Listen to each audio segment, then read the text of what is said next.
The champagne glass slipped from my fingers and shattered against the marble floor of our Beverly Hills mansion.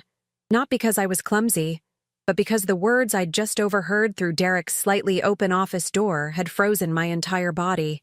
Just 2 more years, baby. When she hits 60, that's when we make our move. The lawyers confirmed it. California law will work in our favor, especially if we can prove she's, losing it a bit. I stood there in the hallway, designer heels crunching on crystal shards, listening to my husband of 8 years discuss my future like I was already dead. My name is Margaret Richardson, but everyone calls me Maggie. I'm 58 years old, and I built a luxury boutique empire from nothing after my first husband passed away 12 years ago. 3 stores on Rodeo Drive, a flagship in Century City, and a net worth that would make most people's heads spin. I thought I'd found love again with Derek Castellanos, a charming man 13 years younger who swept me off my feet with his attention and apparent devotion. Standing there, listening to him plan my downfall, I realized how naive I'd been. Sophia, sweetheart, you just need to keep playing the part a little longer. The confused, grateful niece who adores her uncle's wife. Derek's voice was warm, intimate. Maggie already loves you like family. She'll never suspect you're the one I'm really planning my future with. My heart cracked. Sophia, his 28-year-old niece, who I'd welcomed into our home, paid for her medical school, treated like the daughter I never had besides Emma, the girl who called me Aunt Maggie and brought me flowers every Sunday. I feel terrible lying to her, Derek. She's been so good to me. Sophia's voice carried through the door, younger, uncertain. Don't go soft on me now. Do you want that clinic in Mexico or not? Once I get my hands on her money, we'll have everything we've dreamed of. She's already showing signs of forgetfulness. Yesterday she couldn't remember where she put her keys. Perfect timing. I pressed my hand against the wall, steadying myself. Those weren't signs of dementia. I'd been distracted, worried about the boutique's quarterly reports, stressed about Emma's divorce proceedings.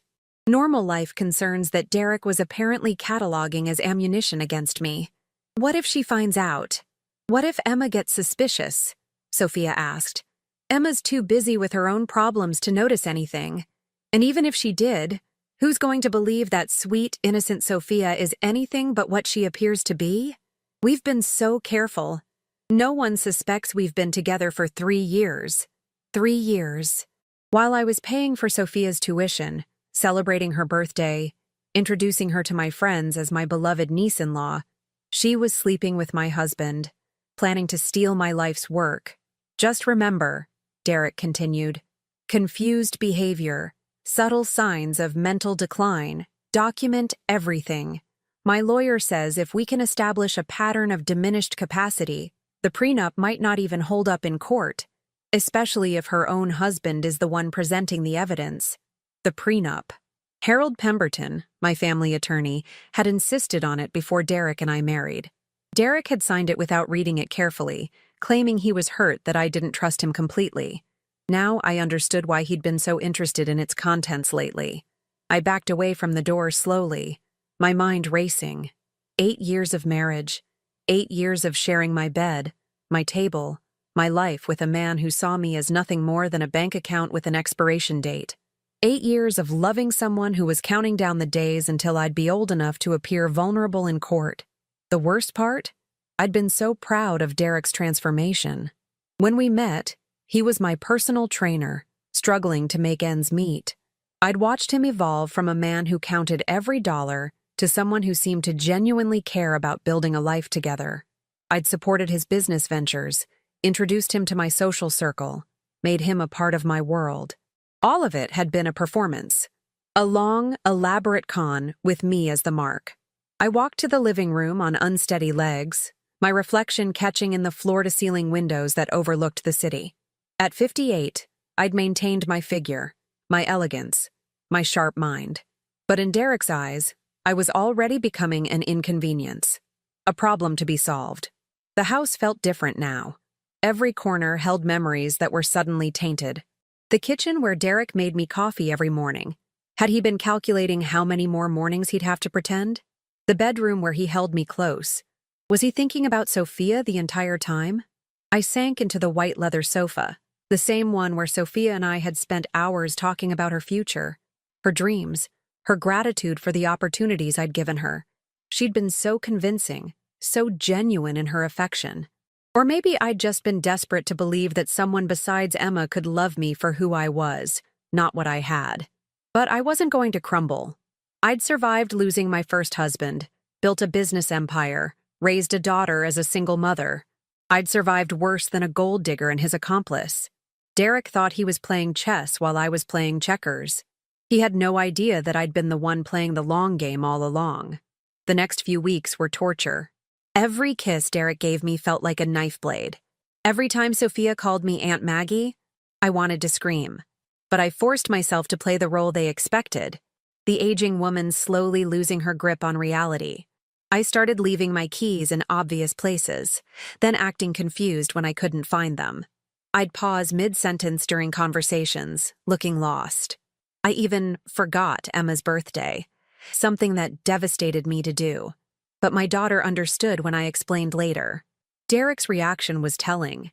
Instead of concern, I saw satisfaction flash across his face. He'd started documenting these incidents, just as I'd overheard him planning, taking photos of my keys on the kitchen counter, making notes on his phone when I'd pause during conversations. "Maybe you should see Dr. Henderson," he suggested one evening over dinner, his voice dripping with false concern. "These little episodes are happening more frequently." "I'm fine, Derek. Just tired." I picked at my salmon, watching him study my every move. "You're not fine, sweetheart. Yesterday you asked me twice if I'd picked up your dry cleaning, and last week you couldn't remember our anniversary dinner reservation." I had remembered. I'd simply wanted to see if he'd take the bait. He had. "Maybe Derek's right, Aunt Maggie," Sophia chimed in from across the table. She'd been joining us for dinner more frequently, Derek's excuse being that she was struggling financially. "My neurology professor says early intervention is key in these cases." The casual way she mentioned her neurology professor made my stomach turn. Was she learning about dementia symptoms to better help Derek build his case against me? "I don't need a doctor," I said firmly, then immediately softened my tone. "I'm sorry. I didn't mean to snap. I'm scared." Derek reached across the table and took my hand. "I know, baby. But I'm here for you. We'll get through this together." The lies came so easily to him. I wondered if he'd ever told me the truth about anything. That night, I lay in bed listening to Derek's breathing, knowing he was probably thinking about Sophia, about their future clinic in Mexico, about the money he thought he'd inherit. I'd pretended to take a sleeping pill, but I was wide awake, planning. I needed help. Real help. Someone I could trust completely. The next morning, I called Vivian Torres, my best friend since college, and one of the most successful private investigators in Los Angeles. We'd stayed close through the years, and she'd always been protective of me, especially after my first husband died. "Viv, I need to see you, privately. It's about Derek." "I'll be right over." Vivian arrived within an hour, her sharp eyes taking in my appearance immediately. "You look terrible, Maggie. What's going on?" I told her everything. The overheard conversation, the fake symptoms, the 3-year affair with Sophia. Vivian's expression grew darker with each detail. "That son of a—" She caught herself. "I never trusted him. Too smooth. Too perfect. Men like that always have an angle. I need proof. Real proof. Not just my word against his. Consider it done. But Maggie, are you sure you want to go down this road? Once we start digging, there's no going back."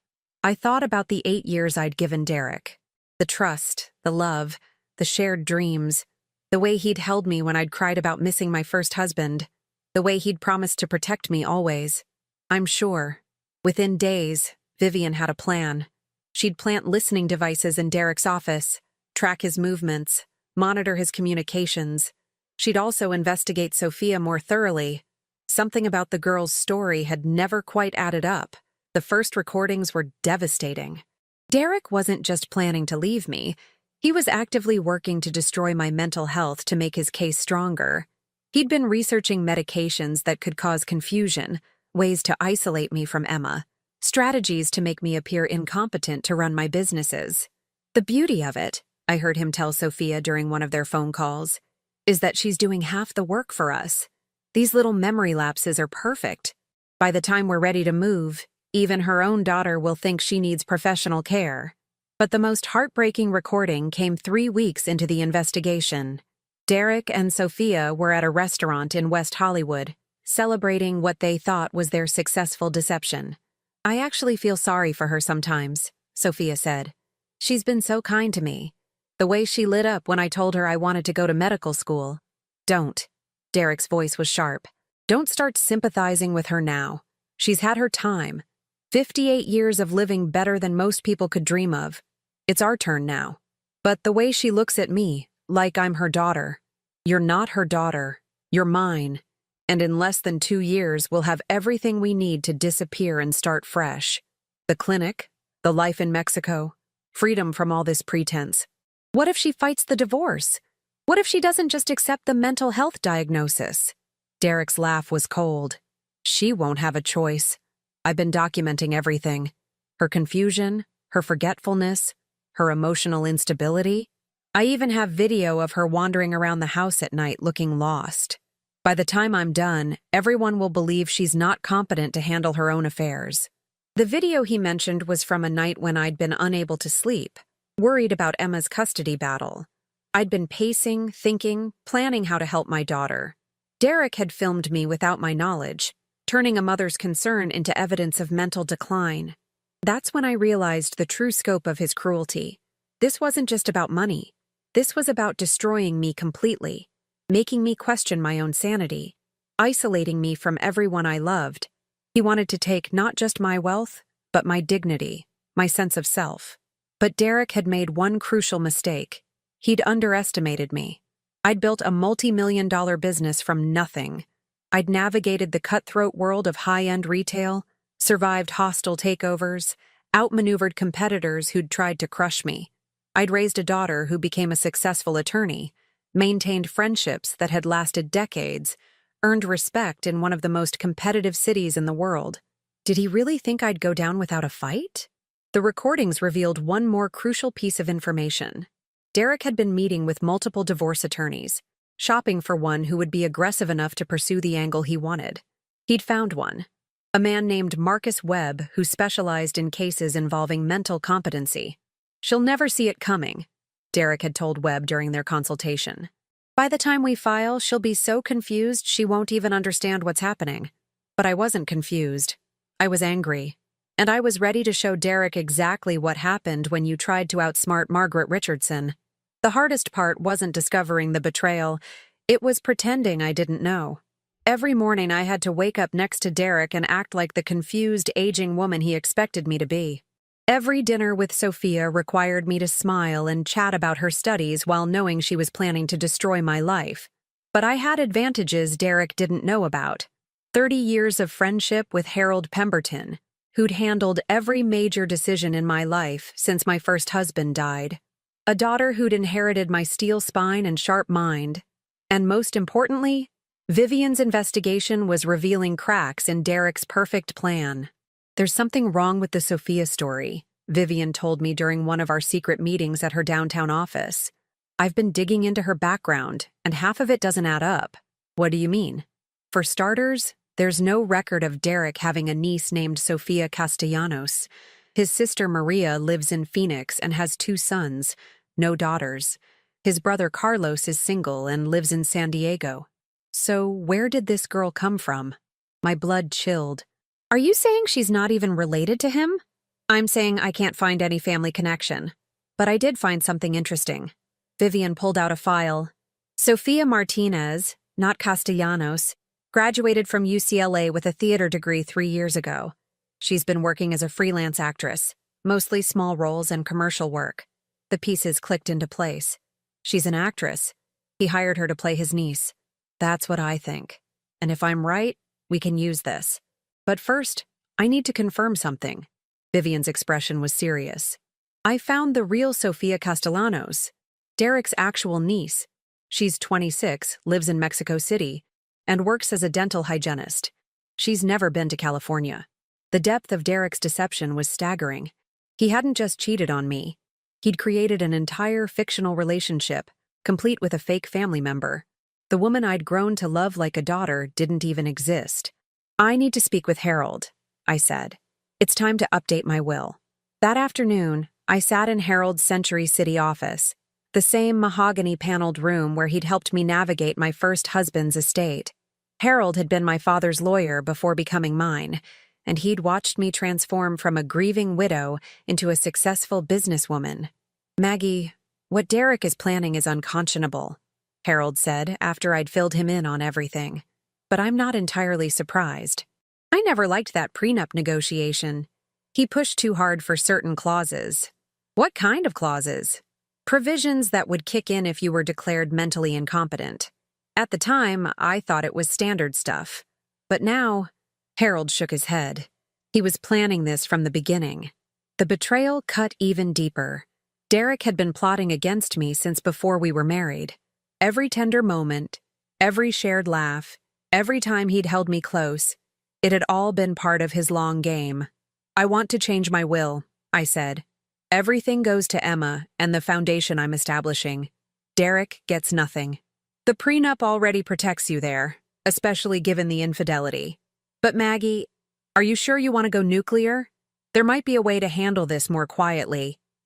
I thought about the recordings, about Derek's cold laughter when discussing my supposed mental decline, about the way he'd documented my every confused moment like evidence against me. He wanted to destroy me quietly, Harold. Turn me into a shell of myself and take everything I've worked for. I'm not going quietly. Over the next few weeks, I worked with Harold to restructure my entire estate. The boutiques would go to Emma, with provisions for the loyal employees who'd helped build the business. The real estate portfolio would fund the Margaret Richardson Foundation for Women's Empowerment. Derek would receive exactly what he'd brought to the marriage. Nothing. But I wasn't done. I needed Derek to reveal himself completely, to show everyone who he really was. And I had an idea for how to make that happen. "Vivian, I need you to contact the real Sofia Castellanos in Mexico City. I want to fly her here quietly, and I need you to arrange something else, a meeting with the fake Sofia. But she can't know we're onto her. What are you planning?" "Derek thinks he's been so clever, playing me for 8 years, but he's about to learn that I've been playing a much longer game."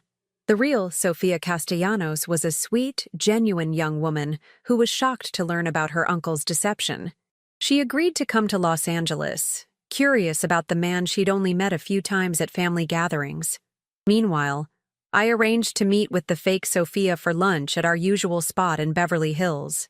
I'd been careful to play my part perfectly, the confused, aging woman who was slowly losing her grip on reality. "Sofia, sweetheart," I said as we sat down, "I wanted to talk to you about something important.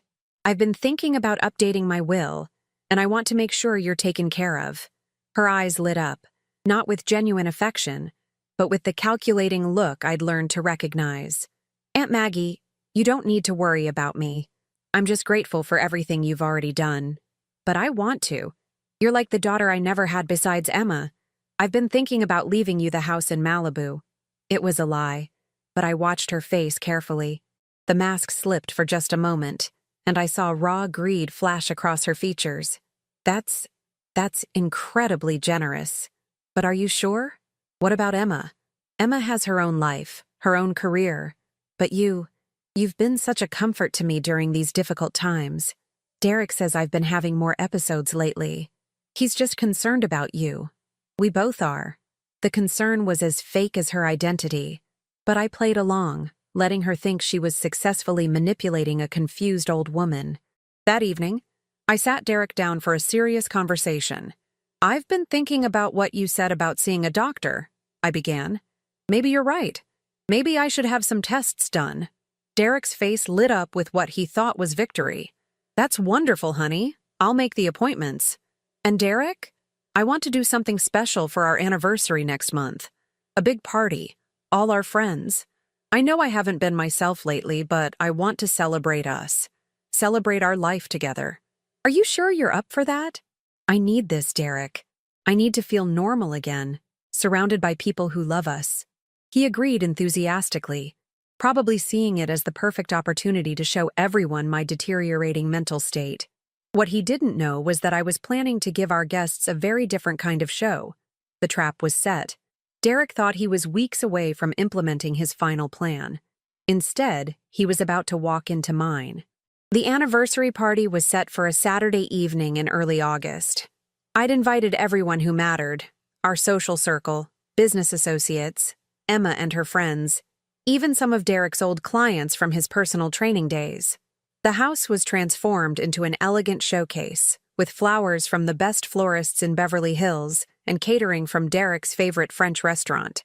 Derek was in his element, playing the devoted husband concerned about his wife's declining health. I watched him work the room, accepting sympathy and praise for his dedication to me. Several guests commented on how lucky I was to have such a caring younger husband. "She's been struggling lately," I overheard him tell Mrs. Hartwell from the country club. "Memory issues, confusion. It's been heartbreaking to watch." The fake Sophia played her part perfectly too, the loving niece who was helping her uncle care for his ailing wife.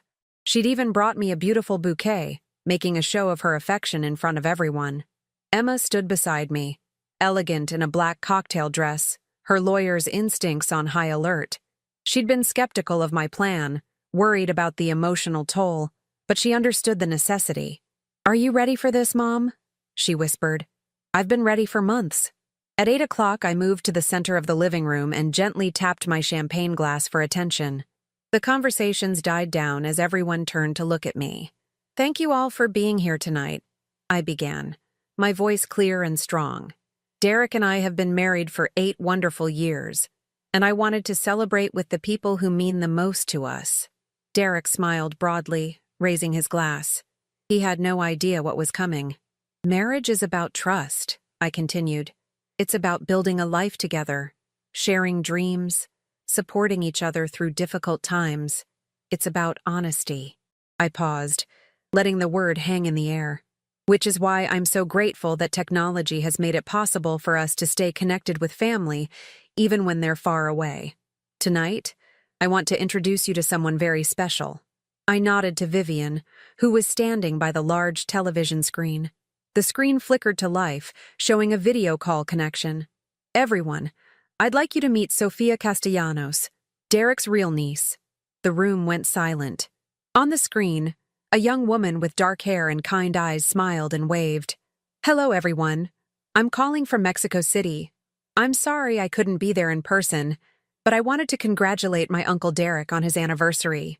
I watched Derek's face drain of color. Beside him, the fake Sophia looked like she was about to faint. "Sophia," I addressed the screen. "You've never met your uncle's wife before, have you?" "No, unfortunately not. I've only seen Uncle Derek a few times at family gatherings. I was surprised when his friend contacted me about the party. I didn't even know he'd gotten married." The fake Sophia tried to slip toward the door, but Vivian and 2 of her associates were blocking the exits. "How interesting," I continued, turning to face the room. "Because we have another Sophia here tonight. The woman who's been living in my home, eating at my table, accepting my generosity, and calling me Aunt Maggie for the past 3 years." The silence was deafening. I could see the shock on my guests' faces as they began to understand what was happening. "Would you like to know the most remarkable thing?" I asked, my voice steady despite the anger burning in my chest. "This Sophia, the fake one, has been sleeping with my husband for 3 years while planning to help him steal my fortune." Derek finally found his voice. "Maggie, you're confused. You're having another episode." "Am I?" I smiled. "Harold, would you please read the section from the recording we discussed?" Harold Pemberton stepped forward with a digital tablet. Derek's own voice filled the room, clear and unmistakable. "Just 2 more years, baby. When she hits 60, that's when we make our move. The lawyers confirmed it. California law will work in our favor, especially if we can prove she's, losing it a bit." The gasps from our guests were audible. Derek's face went white, then red, then white again. "There's more," I continued. "Hours of recordings, actually. Derek discussing how to make me appear mentally incompetent, planning to take my businesses, my home, everything I've worked for. And his accomplice here, documenting my every confused moment. Moments I was performing for their benefit." I turned to the fake Sophia, who was pressed against the wall, tears streaming down her face. "What's your real name?" I asked gently. Sophia Martinez, she whispered. And you're an actress. She nodded, unable to speak. How long have you been working with Derek? 3 years. He hired me to play his niece. He said you were lonely, that you needed family around you. He said it was harmless. And the plan to steal my money? Was that harmless too? Derek stepped forward, his charm finally cracking. Maggie, let's discuss this privately. You're embarrassing yourself in front of our friends. Our friends? I laughed. Derek, these people are about to watch you get exactly what you deserve. I nodded to Harold again. The prenup Derek signed 8 years ago contains a very specific clause about adultery. In the event of infidelity, the unfaithful spouse forfeits any claim to marital assets. Derek, you're not just getting divorced, you're getting nothing. The room erupted in murmurs. Some guests were already heading for the door, clearly uncomfortable with the drama unfolding. But wait, I continued. There's more. Derek, did you know that conspiracy to commit fraud is a felony in California? Especially when it involves the elderly? Harold has already been in contact with the district attorney's office. Derek's composure completely shattered. You can't prove anything. It's your word against mine. Actually, it's your word against your word.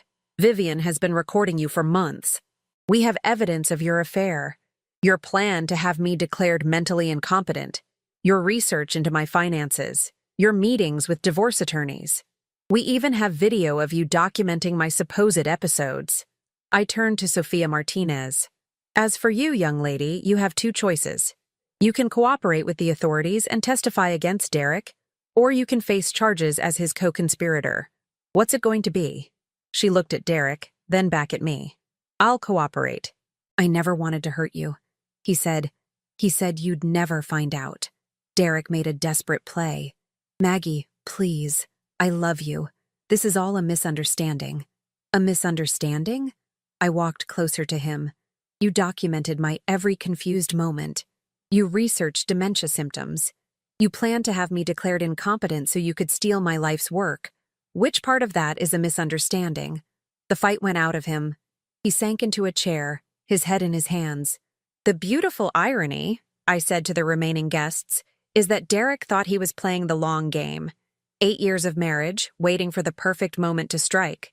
But he never realized I was playing a longer game. I've been protecting my assets, my business, my family since long before I met him. Emma stepped forward and put her arm around me. Mom, I think it's time for our guests to leave. As people filed out, many stopped to offer their support. Mrs. Hartwell, who'd been expressing sympathy for Derek's situation just an hour earlier, squeezed my hand. I always knew you were stronger than you appeared, dear. Good for you. Within an hour, the house was empty, except for Emma, Harold, Vivian, and the 2 security guards who were ensuring Derek didn't try to remove any property. What happens now? Emma asked.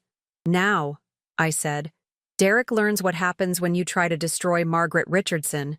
3 months later, I sat in my newly redecorated living room, sipping coffee from my favorite china cup and reading the morning paper. The house felt different now. Lighter, cleaner, like a weight had been lifted from every room. Derek was gone, of course. The divorce had been finalized within weeks, thanks to the ironclad prenup and overwhelming evidence of his deception. He'd received exactly what he'd brought to the marriage, nothing, and was now facing fraud charges that would likely result in jail time. Sophia Martinez had kept her word and testified against him. In exchange for her cooperation, she'd received probation and community service. She'd also written me a letter, apologizing for her role in the deception and explaining how Derek had manipulated her into believing the plan was harmless. I'd chosen not to press charges against her. She was young, struggling, and had been taken advantage of by a master manipulator. Instead, I'd done something that surprised everyone, including myself. I'd paid for her to attend a legitimate acting program in New York, far from Derek's influence. She'd been genuinely talented, just morally confused. A fresh start seemed like the right punishment. The real Sofia Castellanos had visited twice since the party, and we'd developed a genuine friendship. She was nothing like the woman who'd pretended to be her, but she was kind, funny, and reminded me that not everyone who entered my life had ulterior motives. Emma had moved back into the house temporarily while her own divorce was finalized. Having her there had been a comfort, a reminder that real family relationships were built on love and trust, not deception and greed. "Mom, you made the news again," Emma said, walking into the living room with her tablet. "Beverly Hills Weekly wants to do a feature on the foundation." The Margaret Richardson Foundation for Women's Empowerment had launched 2 weeks after the party. Its mission was to help women over 50 who were facing financial abuse or manipulation. The initial donation of $5 million had generated significant media attention, but more importantly, it had already helped dozens of women escape situations similar to mine. "I'm thinking about writing a book," I told Emma, "about the experience, about learning to trust your instincts, about fighting back when someone tries to diminish you." "That's a great idea. You could help a lot of women." I nodded, looking out at the garden where Derek used to like to entertain his friends. I'd had it completely redesigned, removing all traces of his influence. The new design was cleaner, more elegant, more me. The doorbell rang, and Emma went to answer it. She returned with Vivian, who was carrying a bottle of champagne and a manila envelope. "Good news or bad news?" I asked. "Good news. Derek's sentencing hearing is next week. His lawyer is recommending he plead guilty to avoid a trial. He's looking at 2 to 4 years. I felt a moment of satisfaction, followed by something unexpected. Pity.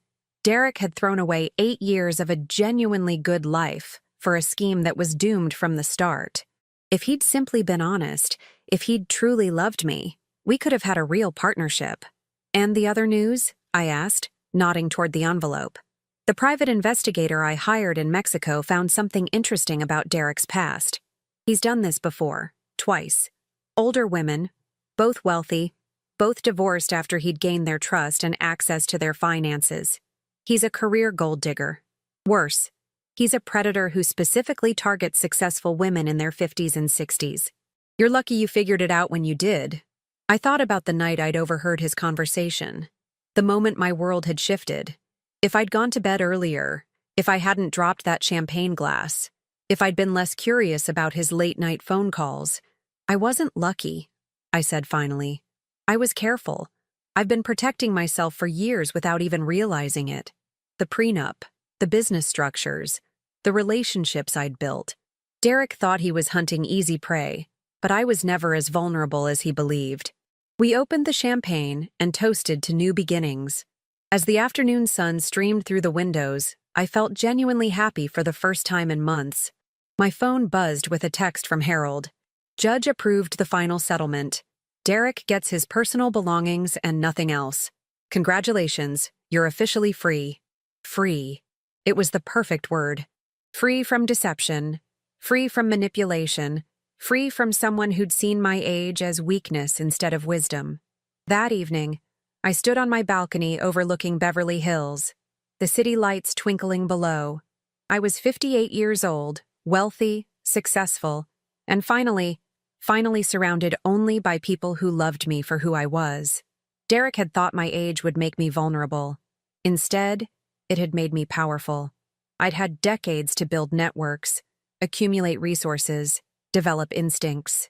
I'd survived losing my first husband, built a business empire, raised a brilliant daughter, and now I'd outmaneuvered a man who'd spent 8 years planning my downfall. The foundation was already receiving applications from women across the country. My boutiques were thriving under Emma's fresh perspective. And I was writing again, something I hadn't done since college. I raised my glass to the night sky, to the future, to the woman I'd become. "Here's to playing the long game," I said softly, "and winning." Some people might say I was cruel in my revenge, that I should have confronted Derek privately, given him a chance to explain. But those people had never been systematically manipulated by someone they loved. They'd never had their reality questioned, their mental health used as a weapon against them. Derek had planned to destroy me slowly, methodically, lovingly. He'd wanted to take not just my money, but my dignity, my sense of self, my relationships with people I cared about. Instead, he'd awakened something in me I'd forgotten I possessed. The steel core that had built my business, survived my first husband's death, and raised a daughter who could stand up to anyone. I was Margaret Richardson. I was 58 years old, and I was just getting started.